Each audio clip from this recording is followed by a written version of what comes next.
2004లో మనకు తెలుసు సునామీ వచ్చింది. ఈ బారెన్ ఐలాండ్స్ దగ్గరున్న ఫాల్ట్ లైన్‌లో సెస్మిక్ యాక్టివిటీ ఎక్కువ జరుగుద్దనమాట. అదే ఫాల్ట్ లైన్ దగ్గర ఈ వాల్కనో ఉందనమాట. ఈ బారెన్ ఐలాండ్ వాల్కనో అనేది 2004 tsunami fault line seismic activity ఎక్కడ జరిగిందో అదే ఫాల్ట్ లైన్ దగ్గర ఈ వాల్కనో ఉంది.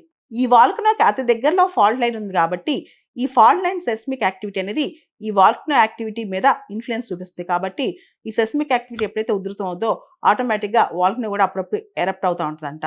అండమాన్ నికోబార్ ఈ చైన్ ఆఫ్ ఐలాండ్స్ సబ్డక్షన్ జోన్లో ఉన్నాయన్నమాట. అంటే ఈ సబ్డక్షన్ జోన్లో ఇండియన్ ప్లేట్ కిందకి వెళ్తూ ఉంటుంది, సుండా ప్లేట్ ఏమో పైకి వస్తూ ఉంటుంది అనమాట.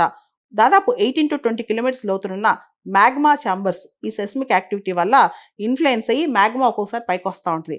అదే టైంలో ఈ వాల్కనో ఎరప్ట్ అవుతూ ఉంటుంది అనమాట. 1991, 2004, 2005 మరియు 2025లో ఈ ఎరప్షన్స్ మనం చూడొచ్చు.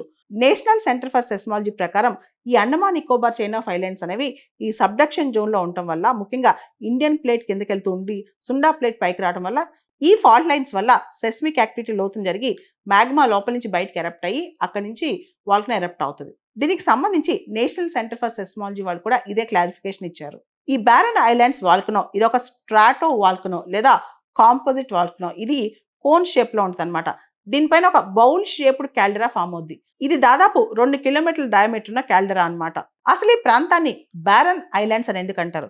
అసలు అక్కడ ఇన్హాబిటేషన్ ఉండదు, హ్యూమన్ హ్యాబిటేషన్స్ ఉండవు, హ్యూమన్ సెటిల్మెంట్స్ ఉండవు, కాబట్టి దాన్ని బారెన్ ఐలాండ్స్ అంటారు.